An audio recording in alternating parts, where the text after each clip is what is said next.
Bicara soal cinta, mungkin memang tidak akan ada habisnya. Mulai dari jatuh cinta sampai patah hati yang hebat. Tentunya setiap orang memiliki definisi tersendiri soal cinta, serta cara mengekspresikan cintanya yang berbeda-beda. Atau yang biasa kita sebut dengan love language. Kali ini saya, Deliana Palestina, akan membahas mengenai love language bersama Ibu Herta Kristabel Hambali, selaku psikolog dari Bethsaida Hospital dalam acara Dr. Stop.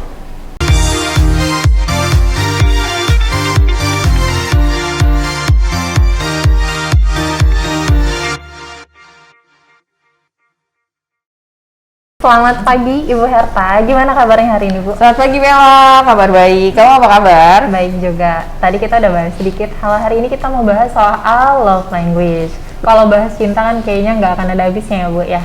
Hari ini kita mau bahas soal love language. Mungkin ada beberapa orang yang nggak paham sebenarnya love language itu apa, dan penting nggak sih dalam sebuah hubungan kita tuh tahu love language kita sendiri atau bahkan pasangan kita sendiri. Nah, seperti biasa Bu, love language itu apa sih Bu? Mulai dari definisi ya? Definisi dulu biar kita tahu. Oke, love language sebetulnya adalah term yang digunakan oleh Gary Chapman menyebutkan kalau bagaimana seseorang menerima rasa sayang ataupun rasa cinta dari orang lain sehingga dia itu merasa dicintai. Oke. Jadi sebetulnya love language adalah bahasa cinta yang ngomongin cara bagaimana sih kita itu nyaman dan kita itu merasa dicintai.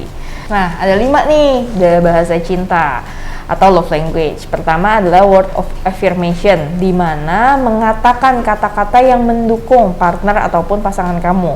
Misalnya pujian, kayak saya percaya kamu bisa, kamu hebat sekali sih, atau kamu cantik, atau kamu keren. Itu menunjukkan support ataupun apresiasi pada pasangan. Yang kedua adalah act of service, ataupun melakukan sesuatu yang membantu pasangan ataupun partner kamu tanpa perlu diminta. Misalnya apa? Bikinin bekal, bukain pintu, atau misalnya bawain barang, atau misalnya lagi kesulitan pekerjaan, kita bantu siapkan buat bahan-bahannya. Itu salah satu cara bagaimana seseorang itu memberikan perhatian ataupun menunjukkan rasa cintanya. Nah, selanjutnya apa sih? Receiving gift, yaitu memberikan partner kamu hadiah untuk mengekspresikan kamu itu memikirkan dia loh. Hadiah itu nggak harus bentuknya mahal, tapi hadiah itu lebih bentuknya personal.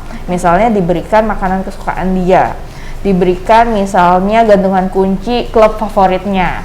Itu kan sesuatu yang personal yang mungkin nggak semua orang tahu, yang menunjukkan dia itu tahu kamu, dia itu memahami apa yang kamu sukai. Selanjutnya adalah quality time, menghabiskan waktu yang bermakna dengan partner kamu, mungkin tanpa gadget, ngobrol berdua, deep talk, ataupun misalnya pergi ke kafe, benar-benar ngobrolin tentang hari kamu dan apa yang kamu rasakan soal hubungannya. Jadi benar-benar waktu yang berkualitas. Yang terakhir adalah physical touch. Physical touch apa sih? Menjadi dekat dan merasa nyaman saat ada sentuhan. Bisa misalnya gandengan tangan, atau pelukan, atau belayan. Itu tergantung sesuai dengan pasangannya. Oke, itu jadi ada beberapa macam love language ya Bu ya. Tadi yang Ibu sebutin itu ada 5, dan ternyata menarik ya. Mungkin ada yang beberapa pasangan kok dikasih hadiah kayaknya dia nggak seneng. Betul. Bisa jadi itu bukan love language-nya dia. Betul. Kemudian Bu, dari 5 love language tadi, kita bisa tahu nggak sih Bu, kira-kira yang paling banyak atau yang paling sering ditemui dari orang-orang love language-nya itu yang mana? Nah, dilansir dari Psychological Today, berdasarkan penelitian Hughes dan Camden 2020 dari Psychological Today, kebanyakan memang bahasa cintanya yang pertama adalah quality time. Itu kurang lebih 40%, yang kedua baru physical touch atau sentuhan 40% juga. Selanjutnya justru baru kata-kata atau word of affirmation 22%. Yang selanjutnya adalah diberikan bantuan 13%, dan selanjutnya yang terakhir adalah diberikan hadiah. Justru kayak tadi tuh menariknya, dikasih hadiah kok nggak senang. Mungkin dia memiliki love language yang lain, bisa aja quality time, bisa aja justru butuhnya bukan hadiah tapi pujian.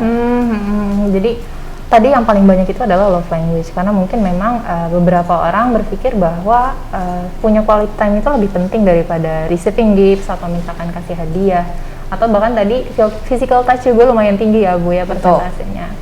Kemudian apakah penting Bu untuk kita mengetahui love language dari pasangan kita masing-masing gitu? Nah, kayak tadi kan udah dijelaskan, love language adalah membuat kita kira-kira apa sih yang membuat kita merasa dicintai. Ya. Saat kita memahami pasangan itu dicintainya itu dengan seperti apa, itu membantu pasangan itu lebih nyaman dengan kita. Jadi sebetulnya kita penting loh untuk tahu love language pasangan kita, sehingga kita bisa fokuskan bukan kebutuhan kita, tapi kebutuhan pasangan itu dicintainya seperti apa, sehingga kita menyesuaikan bagaimana pendekatan kita ke pasangan itu nyamannya seperti apa. Jadi bukan soal kenyamanan kita, tapi soal kenyamanan pasangan juga. Jadi ada toleransi di situ. Oke, jadi penting juga untuk tahu love language dari pasangan kita supaya hubungan atau quality hubungannya juga bisa lebih baik begitu ya. Betul. Bu, ya? Lalu ke pertanyaan selanjutnya nih Bu, apakah kita harus mencari pasangan yang punya love language yang sama dengan kita, atau sebenarnya boleh kok cari pasangan yang love language-nya berbeda dengan kita? Nah, kalau ngomongin cari pasangan, tentunya boleh yang love language-nya berbeda sama kita. Namun, penting buat kita kalau tahu ini berbeda nih, kita perlu memahami kira-kira yang cocok sama kita itu seperti apa, yang cocok sama pasangan seperti apa. Sehingga kita bisa memahami nih kira-kira kebutuhan pasangan seperti apa dan menyesuaikan. Jadi ada toleransi di sana.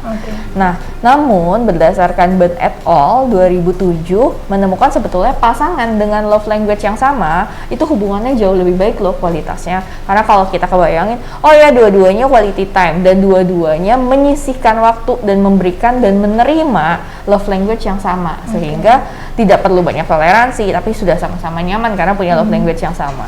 Oke, karena mungkin dia tahu rasanya seperti apa, jadi dia juga lebih mudah untuk memberikan seperti itu. Dan lebih mudah empati. Betul, lebih mudah empati juga. Tadi kan kita sudah sempat bahas kalau si love language ini sangat penting untuk kita ketahui supaya hubungan dengan pasangan juga jadi lebih baik seperti itu.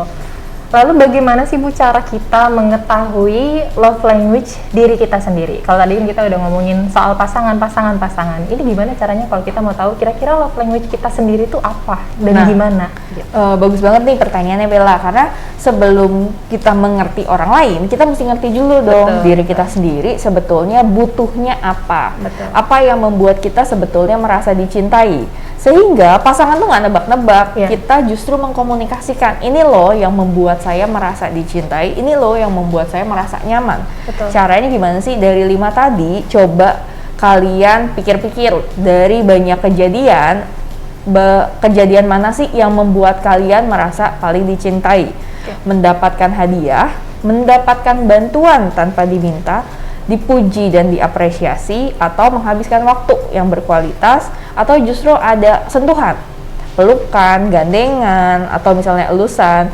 Jadi kira-kira mana yang paling membuat kalian merasa dicintai, yang paling nyaman dan paling banyak?